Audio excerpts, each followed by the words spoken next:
makikita nyo kung titingnan natin yon, ang gusto nila is ma-stone to death yung babae.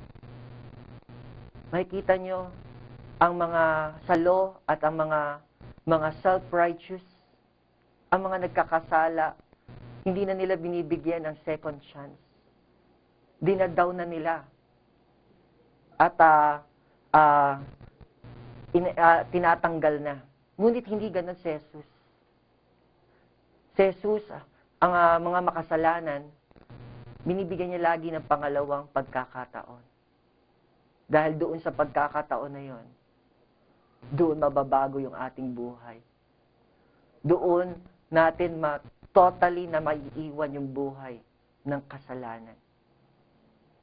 Yung tunay na experience yung patient ni God sa atin, yung patience ni God sa atin. At yung kindness ni God ay maglilid sa atin sa pagbabago ng isip at magiging pagbabago sa ating buhay. Dito po sa last verse natin in 2 Corinthians chapter 3 verse 6 to 9. Hindi ko na rin po mababasa. Babanggitin ko lang po kung ano yung mga inano rito. Meron siyang dalawang minister na ipinakita. Isa yung minister ng Old Covenant at yung isa naman ay minister ng New Covenant. Mababasa po natin yan sa 2 Corinthians chapter 3 verse 6 to 9. And then makikita natin yung ministeryo ng Old Covenant which is of letters. At alam po natin, ito yung mga law. Lalo na yung sinulat sa stone. Okay? Yung mga kautusan. At makikita natin, sabi rito, yung letters kills. Siya'y pumapatay. Ngunit sa kabila naman, kung yung isa ay letters, dito naman sa kabila, yung ministeryo ng New Covenant is the Spirit. At dito sa Spirit, hindi siya pumapatay, kundi gives life. Nagbibigay ng buhay. Doon sa kabila, ministry that brought death. Dito naman sa New Covenant, ministry that bring righteousness. Doon sa Old Covenant, yung ministry na nagko-condemn. Doon naman sa isa ministry na nagre-restore sa atin. So, we should be minister of New Covenant na nagtuturo that we are righteous before God at hindi yun nagko-condemn.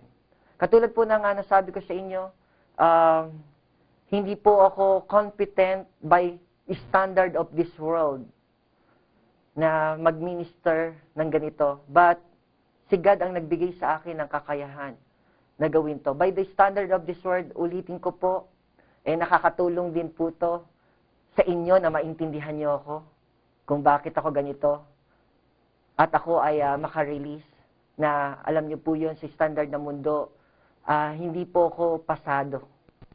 I'm not qualified.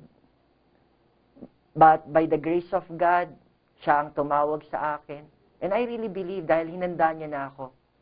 And gusto ko po itong i-share sa inyo itong simpleng testimony na hinanda niya ako kung bakit ngayon nakakapag-share ako sa inyo. Nung high school pa lang po ay muntik na akong mamatay.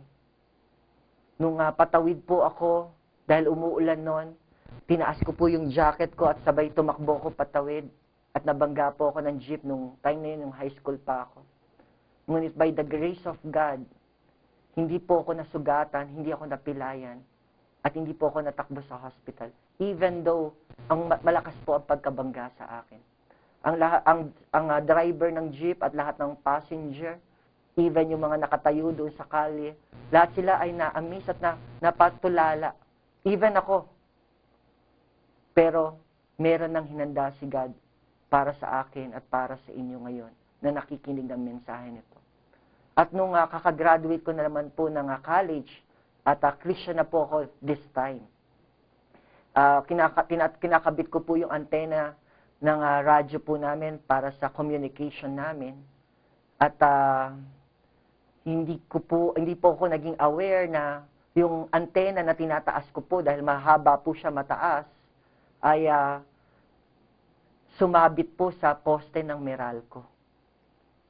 At nag-ground po ako nun. At nung dinala ako sa hospital, nagulat yung mga doktor. Akala nila nag-ground lang ako ng 220. Pero hindi lang 220 ang nag-ground sa akin. It is by the grace of God, ako'y nabuhay dahil meron siyang plano sa akin to preach the gospel of God's grace.